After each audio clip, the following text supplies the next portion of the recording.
आज हम पढ़ेंगे preparation of nitric acid in industrial scale पे हम नाइट्रिक एसिड की प्रिपरेशन किस तरह से करते हैं।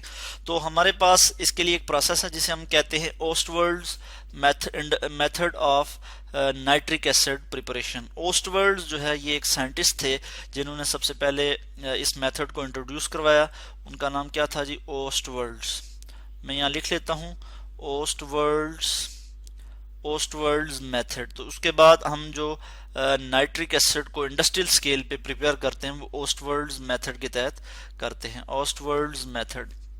तो आज हम इस प्रोसेस को देखेंगे कि हम इस मेथड के तहत किस तरह से नाइट्रिक एसिड को प्रिपेयर कर सकते हैं। तो ये आपके पास ये जो है एक डायग्राम आपको नज़र आ रही है। इसमें असल में होता क्या है कि अमोनिया और एयर को हम जो है इंट्रोड्यूस करवाते हैं। इस तरह से एक चैम्बर होता है, इसको हम कहते हैं कैटालाइटिक चैम्बर।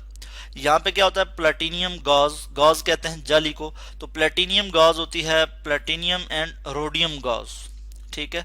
और एक और एलिमेंट भी होता है इसमें, और वो क्या होता है? Rhodium, RHODIUM, rhodium and platinum गाज होती है। यहाँ पे इनको एज अ कैटलिस्ट के तौर पे यूज किया जाता है। ये जो गाज है, ये जो जाली है, इसमें इसको एज अ कैटलिस्ट के तौर पे यूज किया जाता है। यहाँ से अमोनिया और एयर को यहाँ से इंट्रोड्यूस करवाया जाता है। तो उसके बाद क्या होता है कि अमोनिया की ऑक्सीडेशन होती है, ठीक है। अमोनिया की ऑक्सीडेशन होती है। प्लेटिनियम चूंकि यहाँ पे एज अ कैटलिस्ट के तौर पे मौजूद है, और कैटलिस्ट का क्या काम है कि to speed up the reaction की स्पीड को बढ़ा देता है। कैटलिस्ट खुद रिएक्शन में टेक पार्ट नहीं करता, खुद रिएक्शन में हिस्सा नहीं लेता। तो यहाँ से जब अमोनिया और एयर में क्या है? एयर में ऑक्सीजन है, तो एयर जब यहाँ से एंटर होंगे तो यहाँ पे क्या बन जाएगा? नाइट्रिक ऑक्साइड बन जाएगा, NO, नाइट्रिक ऑक्साइड। इसको फर्दर जो है इसमें जो है वो ऐड की जाएगी, एयर ऐड की जाएगी। तो उसके बाद वो एयर जब फर्दर इसमें ऐड होगी, यानी फर्दर इसकी ऑक्सीडेशन होगी, तो ये नाइट्रिक ऑक्साइड कन्वर्ट हो जाएगा किस में? नाइट्रोजन डाइऑक्साइड में।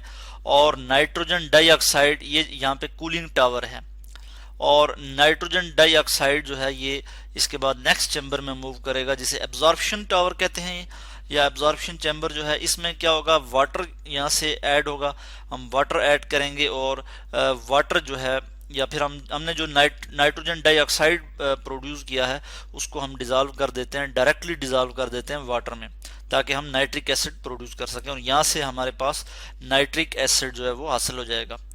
तो इस तरह से ये इस प्रोसेस के तहत हम क्या करते हैं? जो है नाइट्रिक एसिड को प्रिपेयर करते हैं इंडस्ट्री में, और इसे हम कहते हैं Ostwald's method of nitric acid preparation.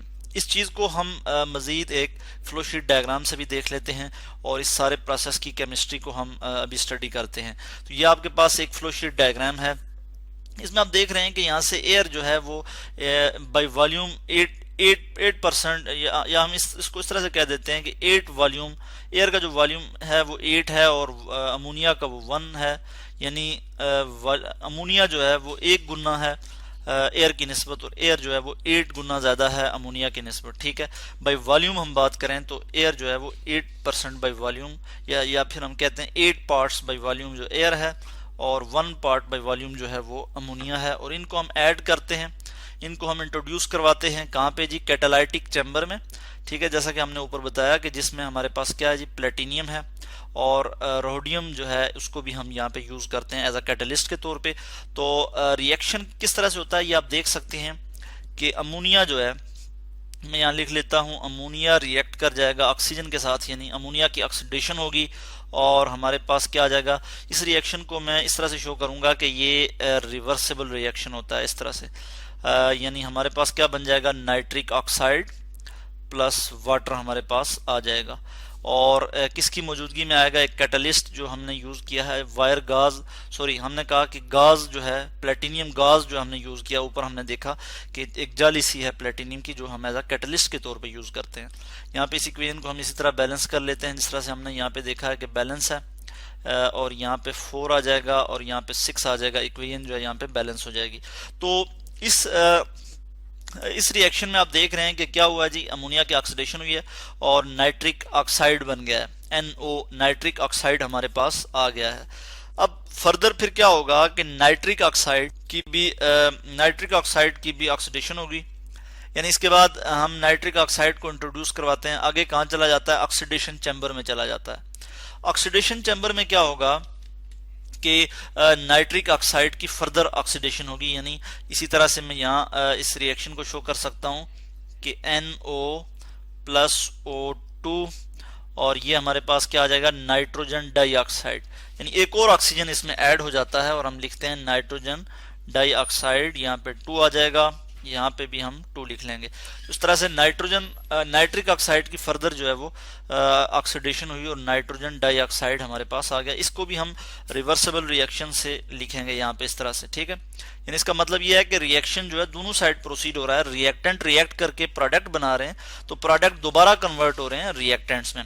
एक चीज और इसमें आपके जहन में रहे कि यहाँ पे ये जो रिएक्शन है ये एक्सोथर्मिक रिएक्शन है, इसमें जो एंथैल्पी चेंज, हीट चेंज जो है रिएक्टेंट्स की और प्रोडक्ट्स की जो हीट चेंज के लिए जो वैल्यू आती है, यानी एंथैल्पी चेंज जो आती है वो क्या है, is equal to minus 90 to 95 kilo joule आती है, ठीक है, 90.5 किलो जूल पर मोल, ठीक है।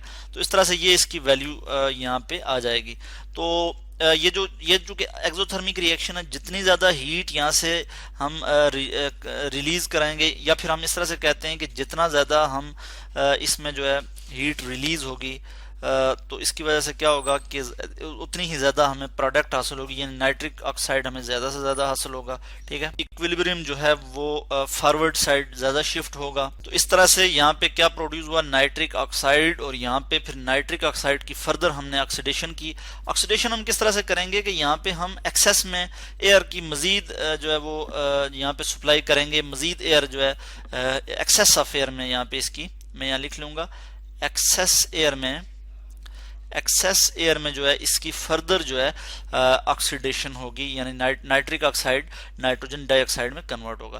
कैटालाइटिक चैम्बर में हमारे पास जो टेम्परेचर होगा वो आप देख सकते हैं 600 टू 800 डिग्री सेंटीग्रेड टेम्परेचर होगा, तो तब अमोनिया की ऑक्सीडेशन होगी।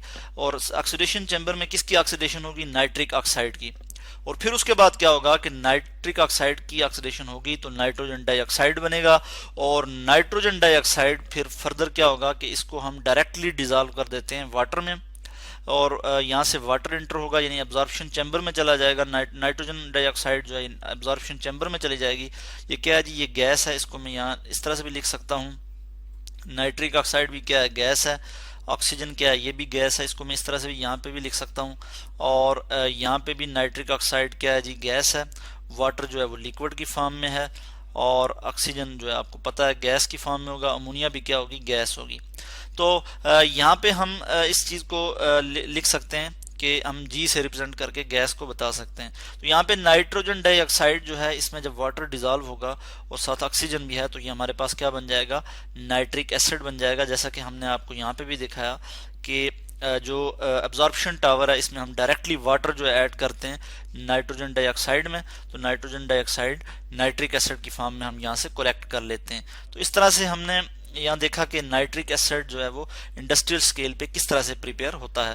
तो यहाँ पे ये जो इक्वेशन है इसको भी मैं यहाँ पे लिख सकता हूँ किस तरह से, बल्कि मैं इसको यहाँ पे लिख लेता हूँ कि हमारे पास क्या है जी, NO2 प्लस वाटर और प्लस ऑक्सीजन, और हमारे पास क्या आ जाएगा, हमारे पास नाइट्रिक एसिड HNO3 आ जाएगा, नाइट्रिक एसिड। इसको हम बैलेंस कर लेते हैं जिस तरह से यहाँ पे बैलेंस है, और यहाँ पे भी मैं 4 लगा लूँगा, यहाँ पे 2 लगा लूँगा, और ऑक्सीजन जो है ये बैलेंस है।